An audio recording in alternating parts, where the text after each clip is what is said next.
Hello, I'm Dr. Ken Remy. I'm at Case Western University Hospitals of Cleveland. And today I just want to take a few moments to just tell you a little bit about the work that we're currently doing, thanks in part to the American Lung Association grant that we received this past year. I'm going to tell you a little bit about personalized immunologic approaches to understanding COVID-19 and non-COVID viral ARDS effects.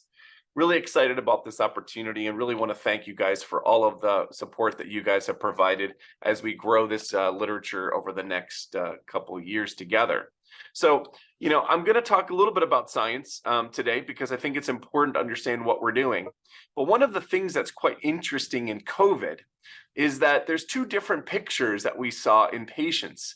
They've got two different what we call phenotypes, and that's seen on both imaging studies and likely in their underlying immune system, which is the area that I'm most interested in. But the problem is that just by looking at a patient in the intensive care unit or in the hospital, I can't tell exactly what's going on with that patient's lungs just by looking at them. And furthermore, I have no idea how to take a good picture to understand how their underlying immune system may be affected with a defect that helps them, unfortunately, not clear the virus and potentially could potentiate long-term effects. Now, these are pictures from sepsis, but they're the same that we would believe in certainly in ARDS, especially from COVID and non-viral COVID. In this disease, you've got some patients that have a hyperinflammation or their immune system's on fire. You've got other patients who have a paralysis of their immune system or they have immune exhaustion. And in sepsis, those things happen at the same time at different time points of the disease. And it's really challenging to apply this understanding to new therapies when the disease course for each patient is so different. And so when the pandemic struck, we got this new information from China, and what was most interested in these early findings was that many of the patients had a depletion of one of their cell types that are part of their immune system called their lymphocytes. They had lymphopenia. And those that had the highest level of lymphopenia or low levels of lymphocytes had the highest risk for secondary infections, which makes you believe that for some reason their immune system is paralyzed. They're unable to clear the virus.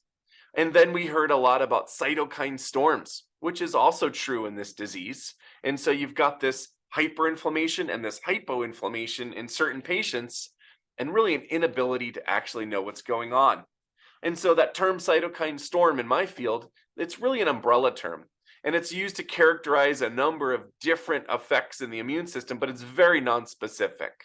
And one of those cytokines that's part of that storm is interleukin 6. And in different parts of the literature and ARDS, there's huge heterogeneity between patient populations.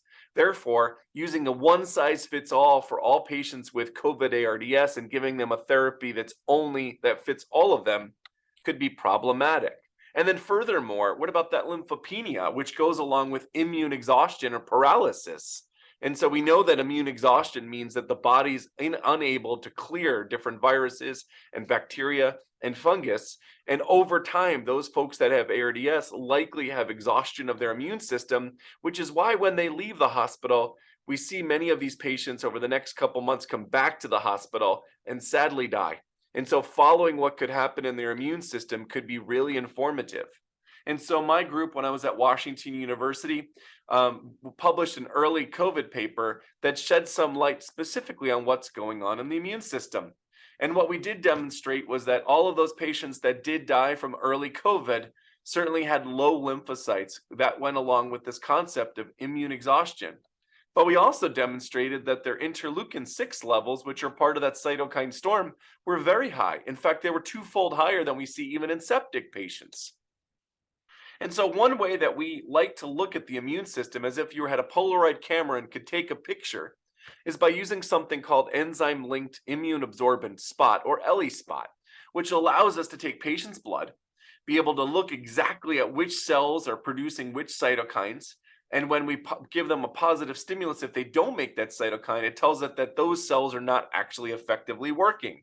And we can see and count the numbers of cells and the size of those cells, which gives us a robust functional assay that we can deploy in real time. And in that assay, in the study that I previously told you about that we conducted when I was at Washington University, we were able to differentiate those with COVID, especially those that didn't live, and demonstrated that many of them had a defect in their immune system related to their adaptive immune function, and that they were paralyzed. Their cells were paralyzed and unable to fight the infection. And furthermore, their innate cells had a similar paralysis, which may have been potentiating the severity of illness. Now, what we don't know is for how long this persists. We don't know in these patients for how long that they're going to have secondary problems from this illness, but certainly we know now that many of these folks have long COVID. And as we treat them, is every patient really the same? How can we know who's going to have which responses and tailor their therapies to that individual person? How can we obviate or mitigate long-term consequences, perhaps by treating patients with more precision earlier in their disease course? And what happens long-term to them? What happens with long COVID? And then is this just restricted to just COVID-related or SARS-CoV-2 virus, ARDS, or are there other viruses that we just didn't know about that in fact actually have long viral ARDS-like symptoms? Could it be human metapneumovirus or rhinoenterovirus or influenza? Truthfully, we've not deployed that large breadth of comprehensive evaluation in those diseases to the same way that we did in this pandemic, but there may be an opportunity. Because as I mentioned, there's two competing theories, cytokine storm, immune suppression, and many patients have different points at different of their disease course, have different sort of phenotypes. And if we don't have a lack of a method to immune phenotype them, we can't follow them long term. And so I would posit that one way that we will do with this American Lung Association money and resources is be able to actually look at what happens in patients with COVID ARDS as well as non-COVID ARDS, and then apply therapies in our 96 well dish to see which patients might respond, so that as we begin precision medicine therapies, we could give them exactly the therapy that we need. And we did this throughout the COVID pandemic. We actually gave different therapeutic options, and we went back and treated patients at my institution at Washington University, and certainly at my new institution at Case Western, with some success, really optimistic. In fact, this patient got interleukin-7 because of their response. And so let's look at COVID. What happens over time?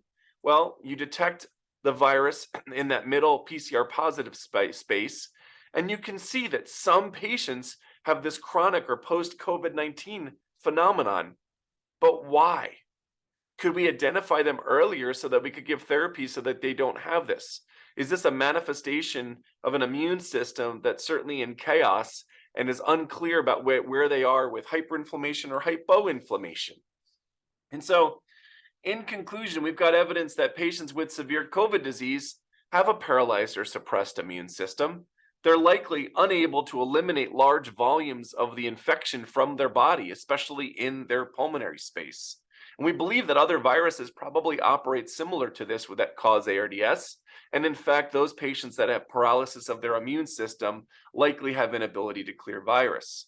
And so our plan is to study these COVID-19 ICU patients throughout their hospitalization to define the relationship between quantity of virus that we can recover both directly and indirectly in the lungs, and understand that in context of the overall function of the immune system using ELISpot and flow cytometry and SomaScan and other methodologies that will inform us. We hope to compare that quantity of the virus at different ICU time points, and then we'll hopefully want to understand those patients that recover. If they recover within the hospital effectively without any known sequelae, what happens to them in 6 or 8 months? Maybe we just don't know what happens to those patients that recover, but there may be an underlying substrate that would be informative to help those that don't. And then furthermore, by understanding what's going on in the immune system over time, we could rapidly deploy therapies that could restore immune function and hopefully invariably improve patient outcome, both acutely, chronically, and the long term. So where are we? Well, ironically, through this American Lung Association grant, we're not seeing a lot of COVID. And so thankfully, we had the wherewithal that in our initial proposal for the ALA, we actually added non-COVID patients. That being said, we thought we would be fraught with lots of patients that had COVID, and we are currently now putting through IRB non-COVID patients so that we can get more patients enrolled. We'll be enrolling for the next 18 months of this grant funding, and then we hope to have preliminary data by the fall for this group. My lab is quite large. We've got a number of different individuals in my lab, and I'm proud of the work that we're currently doing. Both myself and Dr. Rana Hijal and Dr. Monty Mazer supervise and help the coordinators enroll patients. And over the next couple months, we hope to increase our enrollment so we get more data. And then I look forward to coming back to this board and giving you an update about where we currently are and where we hope to be with the information derived from this wonderful resource that you've provided to us. With that, I just want to thank you. I look forward to the opportunity to meeting you, hopefully in person at some point, and I look forward to the data that we're going to derive together. Thank you so much for this opportunity, and you have a great day.